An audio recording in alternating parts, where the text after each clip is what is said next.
Hello friends, welcome to my channel. నేను మీ పుష్ప. ఈరోజు ఈ వీడియోలో ఫ్రూట్ సలాడ్ని ఇంట్లోనే చాలా టేస్టీగా అయితే చేసుకోవచ్చు. కస్టర్డ్ పౌడర్ని యూజ్ చేసి మనం ఇలా చాలా ఈజీగా టేస్టీగా ఫ్రూట్ సలాడ్ని అయితే చేసుకోవచ్చు. ముందుగా కొత్తగా ఎవరైనా మన ఛానల్ని చూస్తున్నట్టయితే వీడియోకి ఒక లైక్ ఇచ్చి మన ఛానల్ని అయితే సబ్స్క్రైబ్ చేసుకోండి. ఇప్పుడు దీని తయారీ విధానం చూద్దాము. ముందుగా ఇక్కడ నేను మనకి నచ్చిన ఫ్రూట్స్ని అయితే ఇలా కట్ చేసుకొని పెట్టుకోండి.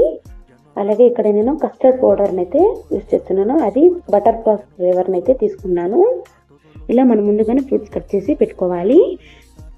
ఇప్పుడు ఒక చిన్న బౌల్ తీసుకుని అందులోకి కొద్దిగా పాలను అయితే తీసి పక్కన పెట్టుకోండి. అది ఎందుకనేది నేను మళ్ళీ చెప్తాను.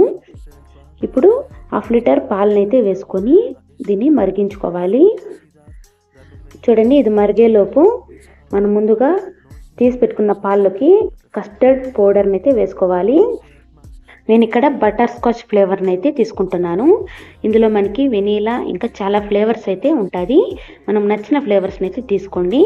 ఇప్పుడు చూడండి, పాల్లోకి 3 టేబుల్ స్పూన్ వరకు కస్టర్డ్ పౌడర్ని అయితే వేసుకొని బాగా ఉండలు లేకుండా కలుపుకోవాలి. పాల్లోకి పౌడర్ మొత్తం బాగా కలిసేంత వరకు ఇలా కలుపుకుంటూ ఉండాలి. వీడియోలో చూపిస్తున్న విధంగా ఇలా అయితే కలుపుకోండి. ఇప్పుడు మనకి పాలు కూడా మరిగింది. ఇప్పుడు ఇందులోకి మనము కలిపెట్టుకున్న కస్టర్డ్ని అయితే ఈ పాలలోకి అయితే వేసుకునేయాలి. చూడండి, ఇలా వేసుకున్న తర్వాత ఫ్లేమ్లో వచ్చేసి లోలో పెట్టుకొని ఇలా కలుపుకోవాలి. మనం ఇలా ఒక 5 సెకండ్స్ కలుపుతూ ఉంటే మనకి పాలు మొత్తం ఇలా చిక్కగా అయితే అయిపోతుంది. చూడండి, ఇలా మనము ఒక 5 సెకండ్స్ ఇలా కలుపుతూనే ఉండాలి. చూడండి, ఇలా కలుపుకొని మనకి షుగర్ ఎంత కావాలో అంత చూసి వేసుకోండి.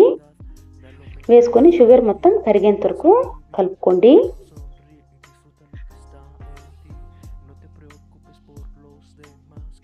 చూడండి, ఇప్పుడు మనకి చక్కెర మొత్తం బాగా కరిగిపోయింది. ఇప్పుడు స్టవ్ ఆఫ్ చేసుకుని దీన్ని చల్లారివ్వాలి.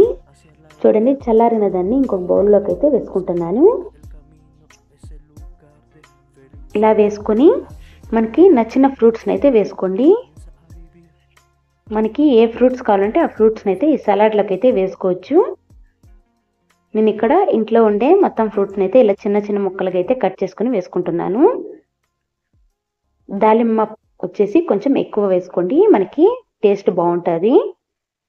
చూడండి, ఇలా వేసుకొని బాగా కలుపుకోండి.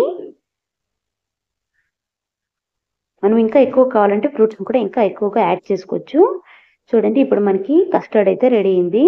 దీన్ని 1 గంట సేపు ఫ్రిడ్జ్లో అయితే పెట్టుకొని తర్వాత ఇలా ఫ్రూట్స్తో గార్నిష్ చేసి సర్వ్ చేసుకుంటే చాలా టేస్టీగా ఉంటే ఫ్రూట్ సలాడ్ని అయితే మనం ఇలా కస్టర్డ్ పౌడర్తో చాలా ఈజీగా అయితే చేసుకోవచ్చు. ఫ్రూట్స్ తినని పిల్లలు కూడా ఇలా చేసి పెడితే వాళ్ళు చాలా ఇష్టంగా అయితే తింటారు. చూసారు కదా, ఈ విధంగా మనము ఫ్రూట్ సలాడ్ని అయితే చాలా టేస్టీగా అయితే చేసుకోవచ్చు. దీని టేస్ట్ కూడా చాలా బాగుంటుంది. ఈ రెసిపీ కనుక మీరు ట్రై చేస్తున్నట్టయితే ఎలా వచ్చిందో కూడా నాకు కామెంట్ చేయండి.